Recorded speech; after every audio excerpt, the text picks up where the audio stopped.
Julia Taylor. And my name is Paula Evans, and you're watching the Euronews, bringing you the eye on the news.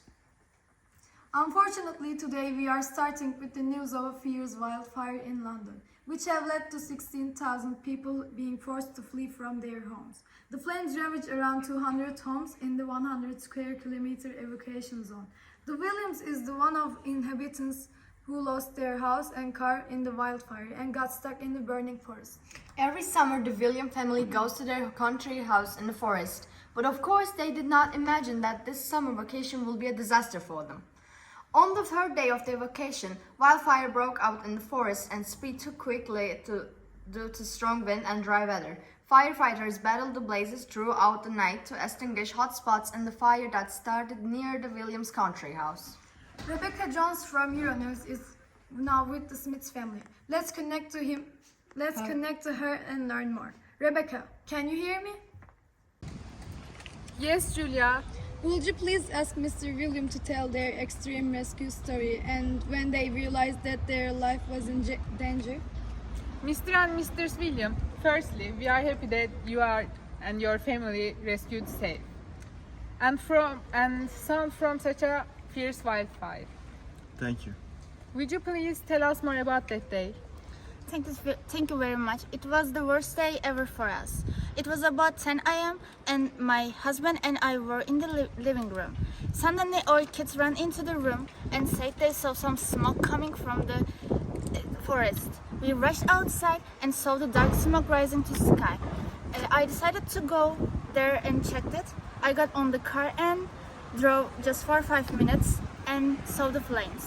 Immediately, I called the fire bridge and turned back home.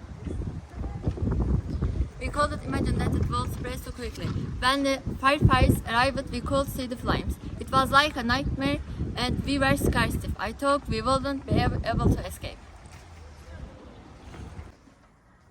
Thank you very much, Rebecca. London Deputy Fire Chief David Meldrum reported that it was too early to give a count of homes destroyed, but the local government put the toll about 200 buildings. The UK Fire and Rescue Service has urged people to take care, issued its fourth wildfire warning in 3 weeks, stressing that even small ignition could spark a blaze in the current dry conditions. The fire service also urged people to take glass bottles home as their sun's rays can pass through them to ignite dry grass and start a fire. Secretary of State for Environment, Food and Rural Affairs said that the fires should serve as yet another wake-up call about effects of climate change and added that the evolution of climate change showed us again and again that has certainly centrality and a capacity to use impact we had internalized much more.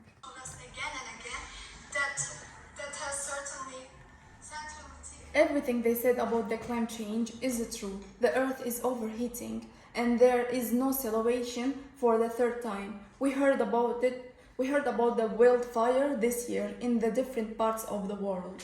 It's all due to climate change. Mom, Dad, can we ask you something? Of course, what's wrong? What is climate change? We keep hearing the expression climate change. Well, it's time we talked about it. As you can see, the summer has been relaxed. There hasn't been any rain and the climate is very dry. But the opposite can also be the case. Areas that have always had a mild climate receive too much rainfall. The climate changes and the people of an area find it difficult to adapt. Those things happen because we don't rent our planes, right? So these consequences are very severe. Fire like the one we are watching now are followed by floods, and those areas, people and animals are at risk everywhere from both the fires and the floods. Such consequences are tornadoes, fires, floods, ice melting and sea level is rising. That's basically climate change. Well, can we fix this? We need to respond through mitigation, which address the cause of the climate change by reducing a greenhouse gas concentration and adaptation, which reduce the risk posed by the impacts of the climate change. And how fast is climate changing? While our climate has always changed, it's not changing at a rate that is unprecedented for many thousands of years and is due to human activities that emit greenhouse gases into the air. should serve as yet another wake-up call about effects of climate change. Mamma mia! These wildfires and climate change are truly alarming. We need to do something about it. You are right, Grandma. It's a serious issue that affects all of us. We can't just sit back and ignore it. Climate change is a global challenge, but there are actions we can take on a personal and community level to make a difference. What can we do that? How can we help fight climate change?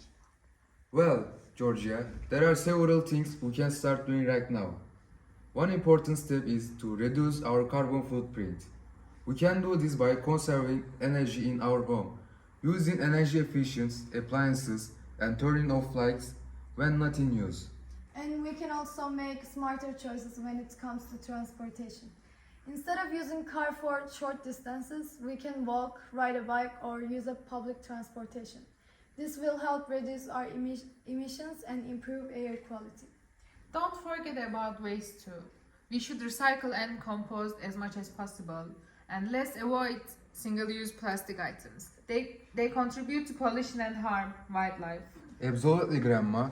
And we can also support renewable energy sources by choosing green energy providers or even installing solar panels on our rooftop. We can help promote clean energy and reduce our reliance on fossil fuels. I want to help too. Can we plant trees, Dad? I learned that trees absorb carbon dioxide and help cool the planet. That's a fantastic idea, Georgia. Planting trees is an excellent way to combat climate change. They absorb carbon dioxide, provide shade, and contribute to biodiversity. We can find local organizations or initiatives that organize tree planting activities and join them. And let's not forget about raising awareness. We can talk to our friends, family, and neighbors about the importance of taking action against the climate change.